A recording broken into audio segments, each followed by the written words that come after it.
안녕하십니까. 자, 복수 문제 다 풀어보셨죠?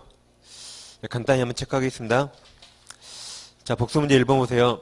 자, 매매계약에서 비진입 표시는 원칙 유효죠? 네, 상할수 무효입니다. 그리고 원칙 유효율려면 상선무죠, 상선무. 그래서 자, 비진입 표시는 상대방이 선이며 과실 없는 경우, 이게 상선무죠? 그때 유효해서 맞았습니다. 맞는 말이죠? 자, 2번은 강박 나왔죠? 강박 그러면 세 가지를 기억하셔야 돼요. 강박 먼저 103조 아니다. 강박은 신조. 그 다음 또 이제 강박 그러면 강박은 110조고 107조 아니다. 비진이 아니죠. 강박 원래 취소 사유인데 완전히 박탈이면 무효. 세 가지를 기억하셔야 돼요. 그럼 2번은 강박 동그라미 쳐놓으시고 제일 아랫줄에 비진이 표시가 된다 해서 무조건 틀렸습니다. 6번도 똑같아요. 6번 문제. 6번 강박 나왔죠? 그럼 오른쪽 첫째 줄. 그 증여의 내심의 효과가사가 결여된 것. 이게 비진이죠? 비진이라고 할 수 없다. 그래서 이건 맞는 지문이죠? 이건 맞았고. 9번 문제 있죠? 9번에 5번. 거기 강제 동그라미. 강제 강박 똑같았죠? 그럼 제일 끝에 비진이 표시가 아니다 해서 맞는 말입니다. 그래서 이렇게 시험에 아주 많이 나오니까 강박은 110조니까 107조 아니다라고 딱 외우셔야지 헛갈리지 않습니다. 본 말을 다 바꿔서 내고 있죠? 이해만 하면 함정에 넘어가요. 외우셔야 돼요. 강박 나오면 비진이다. 무조건 틀렸다라고 하시면 돼요. 그 다음 이제 3번 문제. 의사표시 설명 틀린 거죠? 1번 진이한 의사표시는 원칙 유효죠. 무효 틀렸습니다. 2번과 3번은 오늘 하실 거예요. 자, 2번은 의사표시자가 그 통지를 발송한 후 사망하거나 제한 능력자가 되어도 그럼 발송할 때는 살아있었고 능력이 있었죠. 그럼 그대로 유효입니다. 그래서 의사표시 효력에 영향을 미치지 않는다. 그대로 유효 맞았고 3번 상대방 있는 의사표시는 특별한 사정이 없으면 상대방에게 도달한 때 도달주의가 대원칙이죠. 맞았습니다. 3번은 1번이 정답이죠. 자, 4번은 상대방 유발 이렇게 동그라미 차이죠. 상대방 유발. 그럼 상대방에 유발된 동기착오는 동기착오가 표시되지 않았더라도 중요 부분 착오가 될 수 있죠. 그래서 맞았습니다. 유발됐으니까. 5번은 해치. 자, 5번 매수인의 중도금 미지급을 이유로 매도인 적과 계약을 해제 동그라미 쳐주세요. 해제한 경우 매수인은 착오를 이유로 계약을 다시 취소 동그라미. 그럼 해치할 수 있다. 없다 해서 틀렸죠? 네, 틀린 지문입니다. 6번 아까 맞는 지문이었죠? 자, 7번 어떤 단어가 중요해요? 7번은 어떤 단어가 중요해요? 강박. 자, 7번 법률형 선행 과정에 강박 동그라미 쳐보세요. 그럼 그 아랫줄 끝부분에 반사의 질서 법률형이라고 볼 수 없다 해서 맞았죠? 강박은 103조 아니다. 강강은 신조. 다음 8번 제3자의 강박 나왔죠? 그럼 제3자의 사기 강박은 상할수의 하나는 취소할 수 있죠? 그럼 8번 보세요. 제3자 강박이 의사표시한 경우 상대방이 그 사실을 알았다면 알았죠? 그럼 표의자는 의사표시 취소할 수 있죠? 맞는 말입니다. 9번 의사표시 설명 틀린 거죠? 자, 2번 의사표시는 상할수 상대방이 표의자의 진이 아님을 알았거나 이를 알 수 있었을 경우 그때 무효 맞죠? 그러니까 상할수를 지금 계속 시험에 물어봅니다. 107조든 110조든 오늘 대리할 때 상할수가 또 나와요. 그래서 제가 지난주에 상할수 상선무 외우시라 그랬어요. 자, 3번 지문도 마찬가지죠. 상대방 있는 의사표시 관하여 제3자가 사기락을 행한 경우에 그럼 상할수 상대방이 그 사실을 알았거나 알 수 있었을 때 하나요. 그 의사표시 취소할 수 있다 맞았고 정답은 이제 4번이죠. 자, 시가는 착오도 아니고 사기도 아니죠. 그럼 4번 교환계약 당사자 일방이 자기 소유 목적물 시가 나왔죠. 시가에 관하여 침묵한 것은 특별한 사정이 없는 한 기망이 사기죠. 기망에 해당한다 해서 틀렸습니다. 그래서 이건 이제 4번이 정답이었죠. 이런 식으로 아무튼 비통착 사강은 기본적으로 상할수 상선무 반드시 외우셔야 돼요. 그래야 헛갈리지 않습니다. 자, 그럼 이제 오늘은 55페이지 할 차례죠. 그 지난주에 비통착 사강 하기 전에 그 55페이지를 이제 빼먹고 넘어가서 자, 55페이지를 하겠습니다. 자, 제1절 보시면 의사표시 효력 발생 시기가 있어요. 의사를 보내면 언제 효력을 발생하는 겁니다. 자, 갑이 을에게 의사를 보냅니다. 의사 표시. 그럼 먼저 갑이 의사를 발송한 시간이 있을 것이고 상대방에게 도달한 시간이 있겠죠.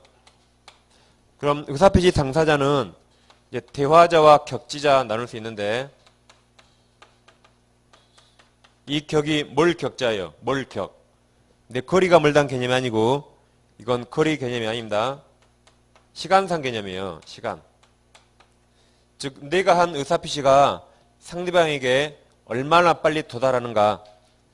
발송과 동시에 도달할 수 있죠. 그걸 대화자. 좀 시간이 걸린 걸 격지자랍니다. 그럼 만약에 서울에서 서울로 편지를 보내요. 서울에서 서울로 편지 보내면 하루 이틀 걸리겠죠. 그건 격지자입니다. 격지자. 근데 서울에서 미국 LA로 전화통화하면 전화통화. 즉가닥 도달하죠. 그건 대화자예요. 그래서 얼마나 빨리 도달하는가 시간에 따라 대화자 격지자를 나눕니다. 그럼 이제 우리는 시험 공부니까 시험에서는 대화자를 물어볼 게 별로 없어요. 보내자마자 도달하죠. 도달하지 않을 수가 없죠. 그래서 시험이니까 격지자를 위주로 물어봅니다. 왜냐하면 보내는데 도달하지 않을 수 있잖아요. 그러죠. 그래서 당연히 시험에 이걸 물어볼 수밖에 없어요. 그래서 격지자를 위주로 공부하는 겁니다. 자, 그럼 먼저 갑이 보낸 의사표시가 이게 언제 효력을 발생할 것인가. 우리 민법은 발송시간이라 상대방이 있다면 상대방이 알아야겠죠. 그래서 도달주의를 대원칙으로 하고 있습니다. 도달주의. 그럼 도달 의미가 문제되는데 도달이란 상대방이 이게 완료요. 료지한 때. 즉 이걸 완전히 읽었을 때 이걸 의미한 게 아니고 완료, 료지 가능성. 요지 가능성이 있는 걸 이걸 도달이라고 우리 대법원 판례가 판단합니다. 왜냐하면 만약에 이것을 도달로 판단한다면 만약에 우리에게 불리한 의사표시는 절대 도달 안 할 거예요. 갑이 채권자거든요. 채권자가 편지를 보냈대요. 우리 편지를 보니까 보낸 사람이 갑이에요. 그럼 뻔하죠. 내용 뭐라고 보냈겠어요? 돈 갚어. 그럼 안 읽어버립니다. 그러면 절대 도달 안 했겠죠. 이게 도달이라면. 그래서 편지를 받았는데 안 읽었죠? 그러면 안 읽었더라도 읽을 가능성이 있으면 그게 도달이에요. 뻔히 무슨 말인지 알잖아요. 이런 식으로 도달이란 상대방이 우체통에 뭐 꽂힌 때 이게 도달이지 편지를 뜯어 읽을 때 이때부터 그 도달을 하지 않습니다. 그럼 이제 자 책을 보시면 01번 도달주의가 있죠? 거기 111조 보세요. 1항. 상대방 있는 의사표시는 그 통지가 상대방에게 동일하십니다. 도달한 때 동그라미. 도달한 때로부터 그 효력이 생긴다 그랬죠? 그럼 아래 양괄호 2번. 도달이란 상대방 지본권에 들어가서 그 상대방의 그 사안 내용을 알 수 있는 객관적 상태가 생겼다고 인정되는 때 이게 요지 가능성을 말한다. 예컨대 우편이 수신함에 뭐 투입된 때 이 정도. 이게 도달이다. 그렇게 하시면 돼요. 뜯어 읽은 때가 아닙니다. 그 다음 넘기시면 이제 시험은 그 다음 페이지가 중요해요. 02번 발신 후 표의자 사망 있죠. 111조 거기 2항입니까? 자 2항 보시면 의사표시자가 그 통지를 발송한 후 사망하거나 제한능력자가 되어도 의사표시 효력에 영향을 미치지 않는다. 그 말이 그대로 유효 그 말입니다. 그러니까 가끔 공부하실 때 어떤 과목이든 영향을 미친다 안 미친다 나오거든요. 그게 무슨 말인가 정확히 딱 정리하셔야 돼요. 그러면 시험장에서 항상 미치지 않는다가 무슨 말이지? 이제 헛갈려서 틀릴 수 있어요. 여기는 그대로 유효 그 말입니다. 그대로 유효. 그래서 자 다시 갑이 을에게 의사를 보내거든요. 의사를 보내는데 갑이 의사를 보낼 때는 갑이 살아 있었어요. 갑이 살아 있었고 갑이 능력도 있었습니다. 그럼 정상적으로 보냈죠? 근데 이게 을한테 이제 도달할 때 을에게 도달하기 전에 갑이 사망했대요. 또는 도달하기 전에 갑이 능력이 없어졌다. 제한 능력자. 이 상태로 을에게 도달했습니다. 그럼 중간에 이런 일이 있더라도 의사 보낼 때는 멀쩡했죠? 그럼 도달할 때 그대로 유효. 그래서 그냥 효력을 발생하는 거지. 이런 일이 있다고 해서 그때부터 무효 그러면 틀립니다. 보낼 때 멀쩡했으니까 도달하면 그대로 효력 발생해요. 그게 111조고 이걸 이제 계약법에서 낼 수가 있거든요. 청약과 승낙이 의사표시죠. 그럼 계약법에 낼 때는 청약자가 그러네요. 청약자가. 그래도 영향 미치지 않는다라고 표시하겠죠. 예, 주의하셔야 돼요. 그래서 거기 법조문만 정확히 보시면 돼요. 밑에 볼 필요 없습니다. 그 다음 오른쪽 57페이지. 이제 04번 도달 입증 책임이 있죠. 거기 밑에 한 줄. 도달주의 결과 도달 입증 책임은 동그라미 쳐보세요. 도달을 주장하는 자 동그라미. 주장하는 자가 진다. 뭐든지 주장자. 자, 그래서 갑이 을에게 편지를 보낸다. 의사표시를 보낸다 해보세요. 그러면 이 의사표시는 보낼 때 효력을 발생한 게 아니라 상대방에게 도달해야 효력 발생하죠. 그럼 만약 의사표시가 을에게 분명히 보냈는데 불착, 을에게 도착하지 않았다. 또는 정해진 시간보다 늦게 도착했대요. 그럼 도달주의인 취할 경과 이 모든 불이익은 표의자에게 갑니다. 표의자. 그러니까 만약에 우리 전자로 의사를 받았더라도 우리 거짓말로 저 받은 적 없네요. 그러면 갑이 입증해야 돼요. 갑이 도달주의 결과. 그러니까 우리가 중요한 문서는 100원짜리 우표로 보냅니까? 내용증명으로 보냅니까? 내용증명이 뭐래요? 내용증명.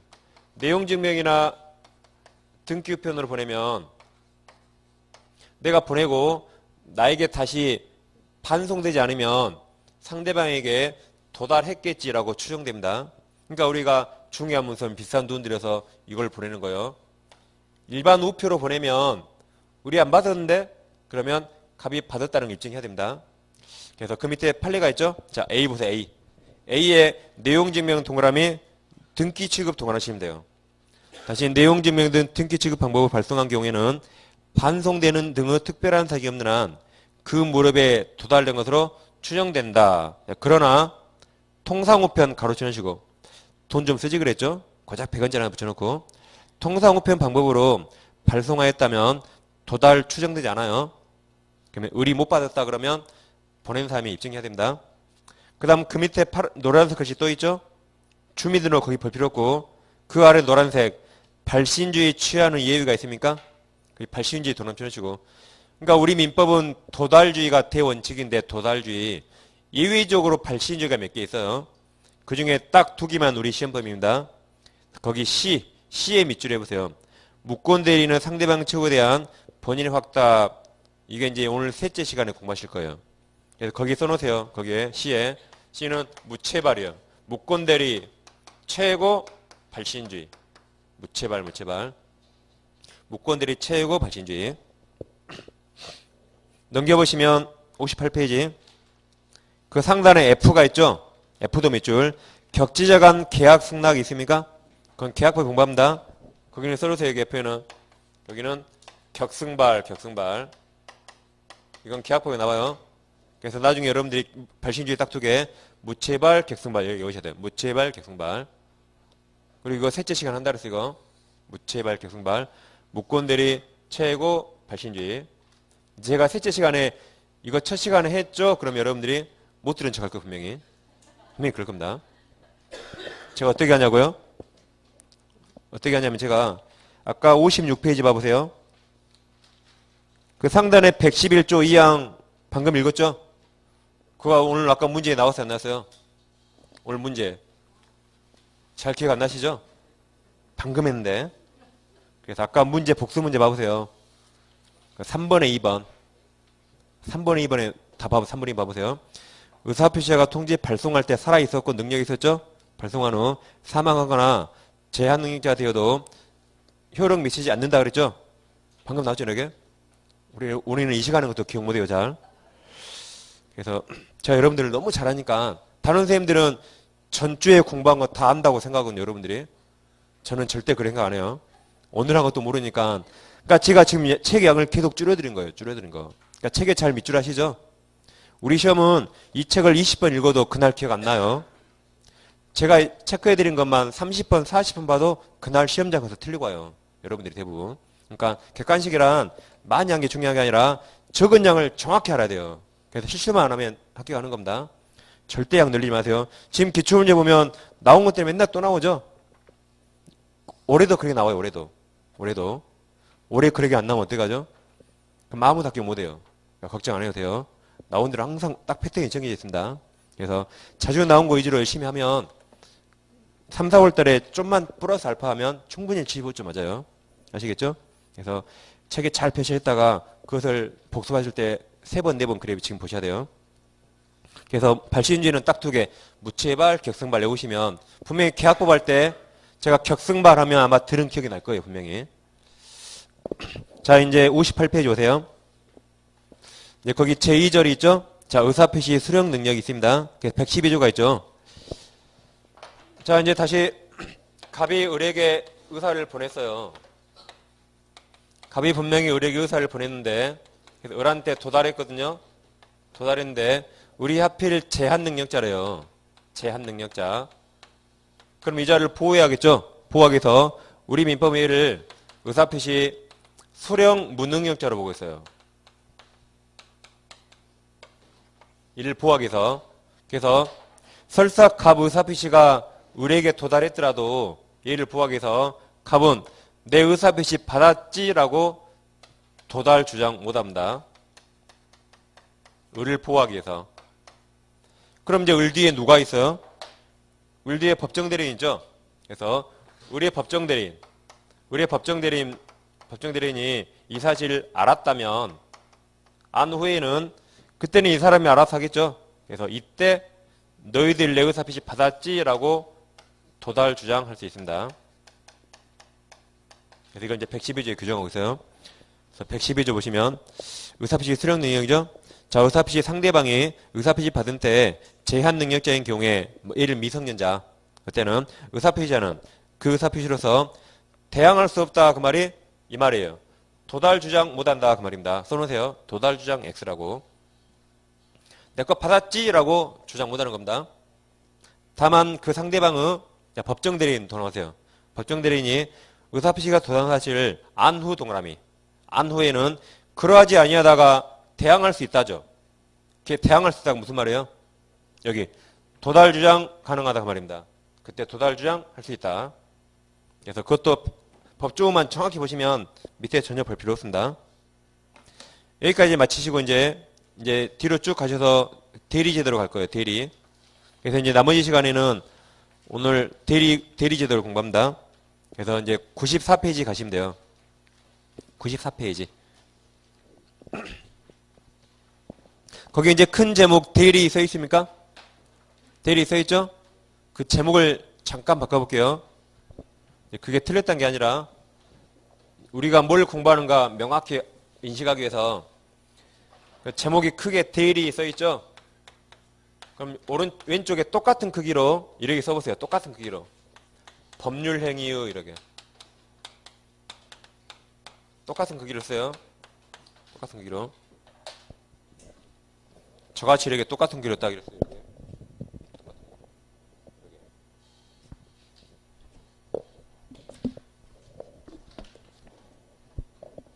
쓰셨습니까? 법률행위의 대리라고? 그러니까 제목을 잘 보세요.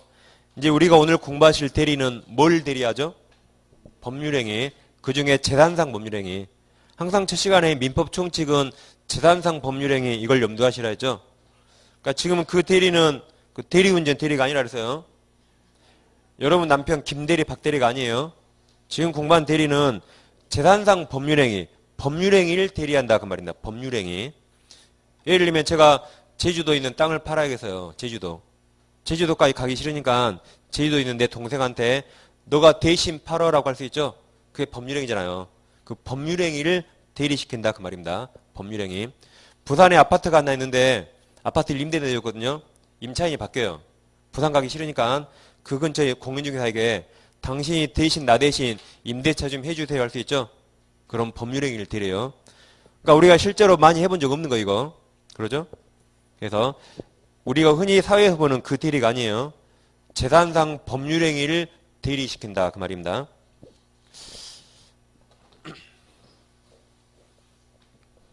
자, 그럼 보통 우리는 일반적인 의사표시가 이렇습니다.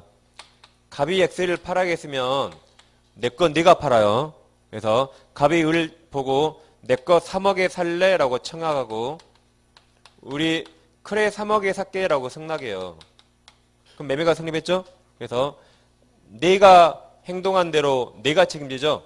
그리고 을도 내가 행동한 대로 내가 책임지는 겁니다. 이런 식으로 행위자와 책임지는 자가 똑같아요. 행위자와 책임지는 자가. 이게 일반적 의사표시인데 오늘 공부하실 이 대리 제도는 대리행위는 대리인이에요. 대리인.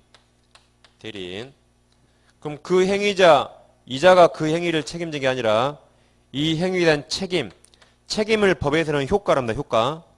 그 효과는 대리권을 준 사람, 본인, 이 사람이 책임집니다. 다시 행위는 이자가 하고 이자가 한 행위를 누가 책임져요? 대리권 준 사람이 책임지는 거. 이게 대리입니다. 대리. 그럼 예를 한번 들어보겠습니다. 자, 예를 들면 만약에 갑이 서울에 사는데 제주도에 있는 토지를 팔아야겠어요. 예, 제주도 갈 시간이 없으니까 우리 제주도에 사는 친동생이에요. 그래서 너가 나 대신 X 좀 팔아줘라고 대리권 줄 수 있죠. 그래서 나 대신 매도 해달라고 동생 을에게 대리권을 수여했습니다. 그럼 우리는 형 대신 X를 팔 권한이 있죠. 그래서 우리 병을 만나서 이 X부동산 매매계약 체결합니다. 이제 반드시 행위는 내가 하지만 이 행위 책임은 갑이 진다라고 말을 해야 돼요. 그래야 병이 보기에 행위는 너가 하지만 이 행위 책임은 너가 아니라 갑이 지구나라고 알겠죠? 그죠? 이것을 현명한다. 현명. 이걸 현명한다 그럽니다. 현명. 그러니까 현명이란 저같이 현명하다 말 아니에요. 이건 이름을 나타낸다 그 말입니다. 이름. 누구 이름이에요? 본인 이름. 행위는 내가 하지만 행위 책임은 내가 아니라 본인이 책임진다라고 본인 이름을 나타낸다. 이게 현명입니다. 그래야 병이 보기에 계약상 이 행은 갑하고 하겠구나라고 알겠죠? 현명을 반드시 해야 돼요. 그랬을 때 이 행위 책임은 갑과 병이 책임지는 겁니다. 갑과 병이 책임지는 거예요. 만약에 을과 병이 이 X부동산 매매계약을 10억의 계약 체결했다. 10억. 그럼 이 행은 누가 해요? 이 행은 갑과 병이 하는 겁니다. 그럼 병은 갑에게 10억을 줘야 돼요. 그러면 갑은 X를 병에게 소유권 넘겨주는 겁니다. 이런 식으로 행위는 대리인과 그 상대방이 하지만 이 행위 책임은 누가 져요? 이가 아니라 본인과 상대방이 책임지는 거죠.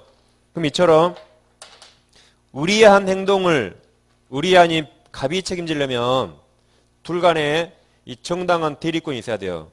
정당한 대리권. 그래야겠죠. 그 다음에 우리 대리행위가 현명한다. 을과 병 간에 두 번째 대리행위를 해야 돼요. 이 대리행위는 당연히 대리권 범위 내에서 해야겠죠. 팔으라니까 팔았잖아요. 이렇게 대리권 범위 내에서 할 때 이 행위 책임을 누가 져요? 을이 아니라 갑과 병이 이 대리 책임을 지는 겁니다.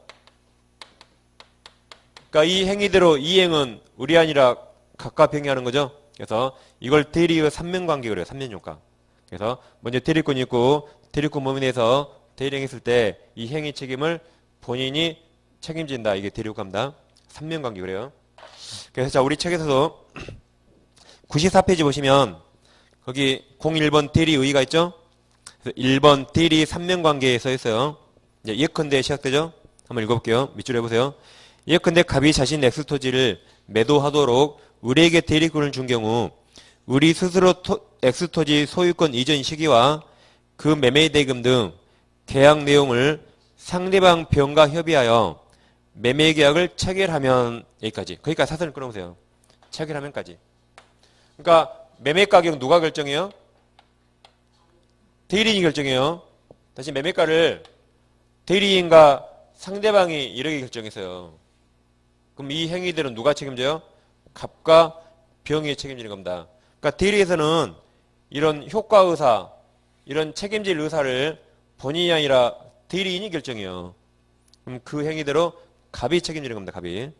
그래서 효과 의사를 대리인이 결정한다. 그 다음 체결하면까지 사선 끊었죠? 이제 그 다음 결론. 그 매매계약에 기한 권리 의무가 직접 갑, 본인에게 발생한다. 이와 같이 법률에 있어서 그 행위자가 자신이 아닌 타인이 본인이죠. 본인에게 법률 효과를 기속시키는 제도가 대리다. 이때 법률 효과 기속 주체인 갑을 본인하고 행위자인 을을 대리인, 그리고 병을 상대방이란다 그랬죠?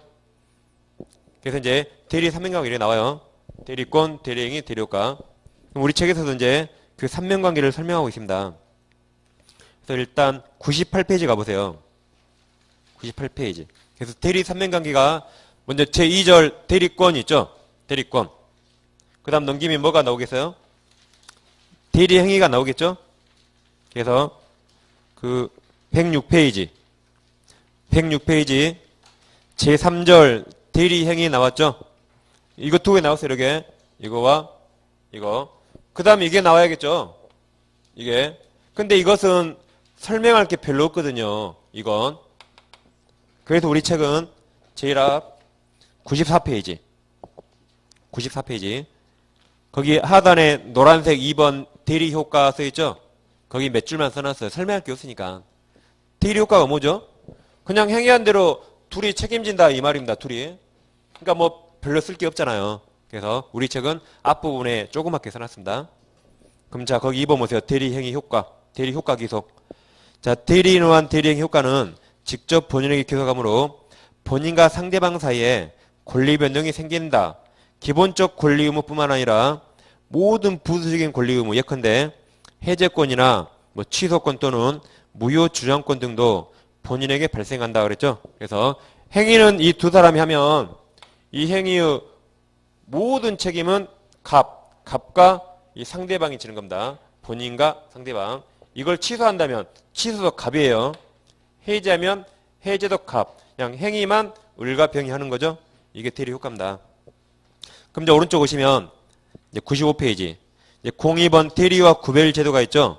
그래서 1번 사자가 있는데 자 반가로 1번 보세요. 반가로 1번. 거기 동그라미 두 개 쳐보세요. 본인이 결정 이렇게. 본인이 결정. 그러니까 사자는 심부름꾼. 사자는 의사를 본인이 결정해요. 그럼 사자는 심부름만 하는 것. 자 보세요. 본인이 이미 결정한 의사표시 내용을 그대로 상대방에게 전달한 자가 사자이다. 여기까지 본대요. 아래 반가로 3번. 그럼 사자 대리 근본적인 차이점은 의사결정을 누가 하는가 있다. 사자관계에서는 본인 동그라미세요. 본인이 하지만 대리관계에 있어서는 대리인 동그라미. 대리인 스스로가 의사를 결정한다. 쉽게 말하면 계약 체결에 있어서는 그 내용을 스스로 결정할 수 있는 권한이 있어야 대리인 것이다. 그랬죠? 그러니까 아까 대리에서는 매매 가격을 누가 결정해요? 갑이 아니라 을과 병이 결정하죠. 그러죠? 그러면 갑이 책임지는 거죠. 이처럼 대리에서는 효과 의사를 대리인이 결정합니다. 대리인. 자, 그럼 이제 만약에 이 땅이 시가가 10억짜리예요. 제주도 땅에. 팔아달라 그랬죠? 우리 갑 이름 현명하면서 병과 X부동산 매매계약 체결합니다. 근데 우리 매매계약 체결할 때 저 토지 10억짜리 토지를 12억에 매매했어요. 12억에 매매했다. 갑 기분 좋아요 안 좋아요? 엄청 좋겠죠? 2억이나 더 바뀌어줬어요. 그러면 유효죠? 유효. 그래서 병은 갑에게 12억 주는 거고 갑은 X를 넘기면 되는 겁니다. 근데 이번에는 우리 매매계약 체결하는데 8억에 매매했네요. 이번에 8억에 매매계약 체결했다. 시가 10억짜리를. 그럼 갑 이대로 책임져야 안 져요? 갑 이대로 책임져야 안 져요? 책임 안 집니까? 불리하니까? 책임져야 돼요. 뭐 유리하면 책임지고 이건 책임 안 지고 그런 거 아닙니다. 책임져야 돼요. 그럼 이제 병은 갑에게 8억만 주면 되고 갑은 10억짜리 넘기는 겁니다. 이게 대리예요. 그러니까 대리에서는 효과의사 이런 건 누가 결정한다? 대리인. 그러니까 우리가 만약에 대리인이 항상 이렇게만 행동한다면 우리는 모든 행위를 다 대리인을 뽑아야 돼요. 근데 혹시 이런 짓 할까봐 함부로 대리고 못 주는 겁니다. 혹시 이렇게 해버릴까봐. 그러니까 여러분 부동산 여러분이 파니까 누구한테 시킵니까?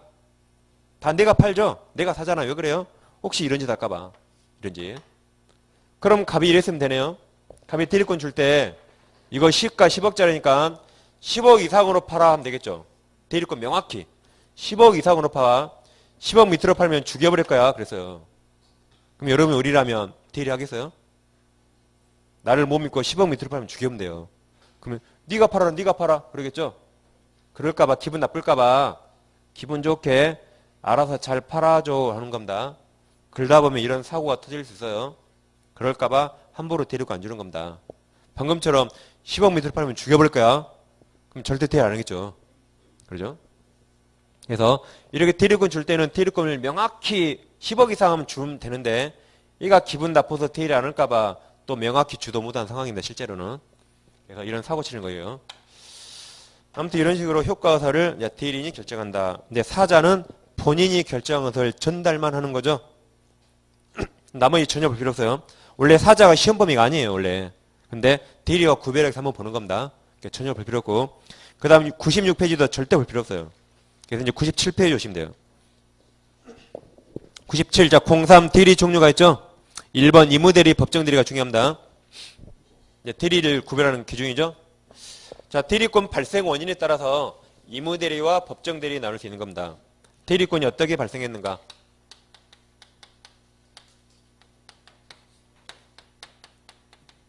이무대리란 내가 의무적으로 내 멋대로 주는 거죠. 근데 법정대리란 법률 규정에 따라 대리가 생기는 거죠. 그러니까 이무대리는 내 멋대로 주는 거죠. 내가 주고 싶어서. 그것을 대리권 수요 표시 그래요. 내가 대리권 주고 싶어서 준다. 대리권 수요 표시. 너무 기니까 이것을 수권행위 그래요. 수권행위. 수권행위. 대리권을 수여한다 그 말이죠. 근데 법정대리는 법률 규정에 따라 생기는 겁니다. 법률 규정에 따라서. 예를 들면 미성년자의 부모님 이런 사람들. 법률 규정에 따라서. 근데 법정대리는 우리 시험 범위가 아니에요. 원래. 그래서 우리는 당연히 이무대리를 위주로 이제 공부하는 겁니다. 그러니까 이무대리는 수권행위예요. 수권행위.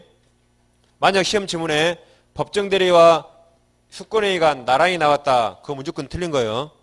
법정대리는 수권행위가 나올 수가 없어요. 수권행위 어디서만 나와요? 이무대리. 내가 의무적으로 주고 싶어 주는 거죠. 그렇죠? 그래서 이무대리, 수권행위 이렇게 같이 기억하셔야 돼요. 법정대리와 전혀 상관없습니다. 그래서 우리 책을 보시면 1번 이무대리는 자 본인의 의사 동그라미 치세요. 거기 수권행위라고 씁니다. 수권행위.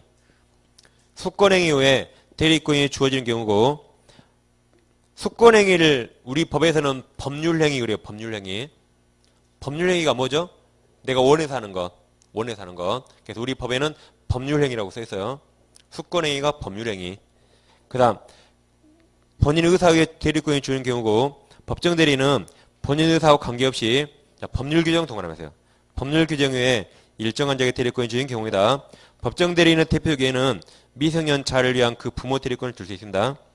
다음 2번 능동대리, 수동대리가 있죠? 이건 말 그대로 능동은 하는 것, 수동은 받는 것 그 말입니다. 자 이런 말이에요. 을과 병이 12억에 매매했다 해보세요. 그럼 이렇게 했겠죠? 우리 X부동산 12억에 살래라고 청약해요. 가비를 말하면서 병이 그래 12억에 살게라고 승낙하겠죠? 그럼 얘가 한 게 능동대리, 상대방 걸 듣는 게 수동대리 그 말입니다. 그래서 자 2번 전자는 본인을 위해서 상대방에게 의사표시를 하는 경우고 후자는 본인의 대리에서 상대방으로서 의사표시를 수령하는 경우를 말한다 그랬죠? 그 다음 이제 3번 유권대리, 무권대리 보세요. 그럼 아래에 한 줄만 정당한 대리권을 가진 경우는 유권대리, 그렇지 않은 경우가 무권대리다 그랬죠? 그러니까 한국말은 쉬운데 실생활에서 이제 구별이 약간 어려워요. 유권이란 대리권이 있다 그 말이죠? 무권은 대리권 없다 그 말입니다. 자 그럼 갑에게 X부동산 있는데 갑이 은행에서 대출을 받고 싶어요. 너무 바쁘니까 자기 친구에게 나 대신 X를 담보로 은행 가서 저당권 설정하고 대출 좀 받아와라고 저당권 설정할 대리권을 수여했습니다. 그네 이무대리인이죠. 대리권을 수권받았으니까 이무대리인. 갑이 주고 싶으신 거죠. 이무대리인. 그래서 을은 그럼 저당 설정하라 했으니까 을은 어디를 가야 돼요? 은행을 가야겠죠. 근데 을이 은행을 가지 않고 병을 만나서 엑셀을 팔아버렸어요. 엑셀 봉사 매매계약. 갑 이름 현명하면서 그리고 병에게 소유권 이전 등기까지 해줬습니다. 그럼 자, 이 그림은 유권 대리입니까? 무권 대리입니까? 이 그림 유권 대리, 무권 대리예요. 그럼 유권이가 무권이가 판단할 때 1번을 보고 판단해요. 이거 2번을 보고 판단해요. 유권, 무권 판단할 때 판단 기준 1번이에요, 2번이에요? 네? 아까 무권 대리 하신 분들, 무권 대리 하신 분들 일단 맞았어요. 그럼 1번 판단해요, 2번 판단해요? 이겁니다, 이거 2번. 우리 한 행위가 뭐예요? 우리 한 행위. 이거 우리 이거 할 권한이 있어요? 없죠? 그러니까 무권 대리예요. 이걸 보고 판단하면 대리권 있으니까 유권 대리겠지만 우리는 이거 할 권한이지 우리 실제로 한 행동 이거 일랬죠? 이거 할 권한이 있어요? 없어요? 없잖아요. 그러니까 무권 대리, 무권 대리입니다. 그래서 대리권이 있어서 유권 대리 아니에요. 실제로 한 행동을 보고 이거 할 권한이 있는가? 아시겠죠? 또 3교시 나와 이거. 3교시 때. 똑같은 그림 나옵니다. 그래서 아무튼 유권, 무권을 그려 보시면 되겠어요. 그 다음 이제 넘기시면 지금까지 서설이 끝났고 이제 제2절 대리권이 있죠. 자, 01번 대리권 의의 및 성질이 있습니까? 그 두 줄만 딱 밑줄 하시면 돼요. 자, 대리권은 본인의 이름으로 의사표시 또는 법률행위를 하거나 수령하고 그 법률 효과를 본인에게 기속시킬 수 있는 법률상 지위를 말한다 그랬고 아래 02번 수권행위와 기초적 내부관계에 서 있습니까? 1, 2, 3 전혀 볼 필요 없고 넘기세요. 100페이지. 거기 5번만 딱 보시면 돼요. 5번만. 다른 거 알 필요도 없고 시험이 안 나옵니다. 5번 수권행위 방식 써있죠? 거기서 나옵니다. 분료식이라고. 분료식.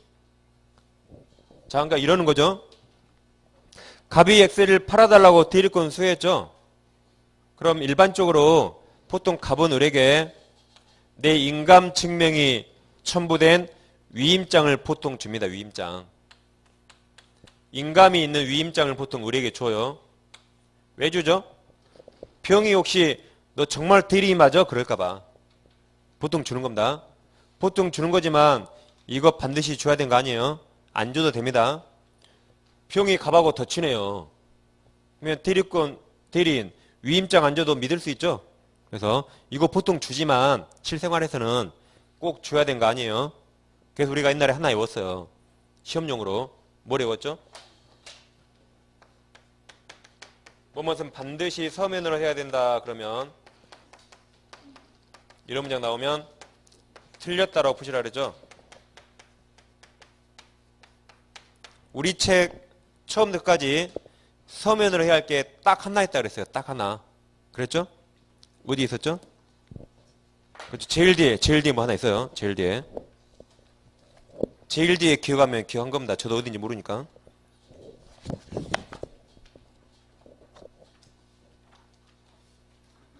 어디더라? 제가 책을 안 적어놨네요. 네, 그렇죠. 축구. 네, 567페이지죠. 567페이지. 거기 보시면 동그라미 하나 쳐있어요. 분명히. 567에. 쳐있죠? 신기합니다. 다시 이제 안 하신 분을 위해서 567페이지 오시면 양괄호 2번. 양괄호 2번에 구분 소유권은 매도 청구 등 있죠? 아래 반괄호 1번 있습니까? 반괄호 1번 세 번째 줄. 법조문 뒤에 촉구는 써있죠? 거기 밑줄 한 줄 합니다. 촉구는 반드시 서면 동그라미. 서면으로 해야 하는 바 그랬죠? 꼭 서면으로 해야 한다. 여기는 민법도 아니고 민사특별법에서 집합건물법입니다. 그래서 우리 책 처음까지 서면으로 해야 할 때가 여기 딱 한 군데예요. 딱 한 군데. 근데 시험이 17회 한 번 나오고 지금까지 나온 적 없어요. 10년간. 올해도 아마 안 나올 것 같아요.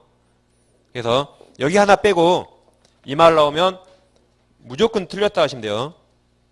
거기가 중요한 게 아니라 거기 아닌 게 중요해요. 그거 말고 나머지는 이런 말 나오면 무조건 틀렸다. 그럼 위임장 서명이죠. 그럼 대리권 수여할 때 위임장 교부해야 한다. 무조건 틀렸어요. 보통 주는 게 보통이지만 안 줘도 상관없어요. 병이 믿으면 되니까. 그럼 매매계약 체결할 때 매매계약서 작성해야 한다 맞습니까? 틀렸어요. 매매계약서가 서면이니까. 아시겠죠? 곳곳에 나오니까 서면으로 해야 한다. 무조건 틀렸다 하시면 돼요. 그럼 의사표시는 서면으로 하든 구두 말로 하든 행동 그럴듯한 행동을 하든 효력 다 똑같아요. 뭘 하든. 행동을 하는 걸 우리가 묵시적 의사표시 그래요. 그럴듯한 행동을 하는 거. 그래서 옛날에 했잖아요. 이거 했죠? 수업 시간에 이번에 제가 사랑한다 예를 들었잖아요. 사랑한다 말로 하든 편지 보내든 행동은 확대한테는 똑같아요. 효력 똑같다. 그래서 뭐든 셋 중에 하나 효력 똑같습니다. 그중에 이걸 명시적 의사표시 이것을 묵시적 의사표시랍니다. 명시적이 두 개예요. 말로 하든 서면으로 하든. 서면으로 하면 증거는 정확하지만 뭐든지 입증됐다는 전제하에 효력은 똑같습니다. 그래서 뭐로 하든 똑같아요. 시험이 아주 잘 나옵니다. 곳곳에서. 그래서 서면으로 해야 한다 그러면 제일 뒤에 뭐 하나 빼고 무조건 틀렸다라고 하시면 돼요. 묵시적으로 해야 한다 무조건 틀려요. 묵시적. 그래서 시험에 잘 나온 게 취소 의사표시는 반드시 묵시적으로 해야 한다 하면 틀립니다. 아, 명시적으로 해야 한다. 묵시적 할 수 있는데 추인도 명시적으로 해야 한다 하면 틀려요. 묵시적 할 수 있다. 그래서 애워두면 편합니다. 곳곳에 나오니까. 그래서 자 5번 거기 있죠? 5번은 수권행위 방식은 분류식 써놓으시고 그 네 줄 한번 읽어보시면 돼요. 네 줄 체크하시고. 그 다음에 이제 잠깐 어디를 보시냐면 아까 106페이지를 다시 한번 봐보세요. 106페이지. 거기 제3절 대리행위 있습니까? 밑에 1번 현명주의 있죠? 그래서 114조 있습니까?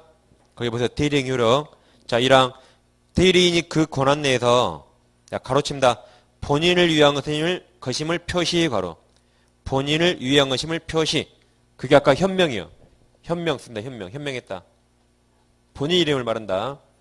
표시한 의사표시는 직접 본인에게 대하여 효력이 생긴다 그랬죠. 그래서 현명을 해야지 본인에게 효력 생기죠. 그래서 그 114조처럼 현명이란 본인 이름을 나타낸답니다. 그래서 현명을 해야지 대리예요. 대리권이 있더라도 현명하지 않으면 절대 대리가 될 수 없어요. 그래서 현명해야지 대리다. 설사 대리권이 없더라도 현명하면 그건 대리예요. 대리권이 있더라도 현명하지 않으면 절대 대리가 될 수 없습니다. 그럼 오늘 나중에 하겠지만 무권 대리 현명했어요 안 했어요? 현명했어요 안 했어요? 했으니까 이 말 쓰는 거예요. 했으니까. 대리권도 없지만 현명했죠. 그러니까 대리 현명했단 말입니다. 표현 대리 현명했어요 안 했어요? 표현 대리 뭔지 몰라도 현명했으니까 이 말을 쓰겠지만 현명 안 하면 절대 대리도 아니고 표현 대리도 아니다라고 오늘 마지막 시간에 나오는데 시험이 아주 잘 나와요. 현명 안 하면 절대 대리 아닙니다. 본인을 위한다고 표시를 해야 돼요. 그게 114조 1항이에요. 일단 조문 하나 확인하시고 아까 현명 보셨으니까 본 겁니다. 자, 그래서 이제 100페이지 다 주셔서 이제 03번 대리권 범위가 있죠? 여기부터 이제 10분 쉬가시고 이어서 보겠습니다.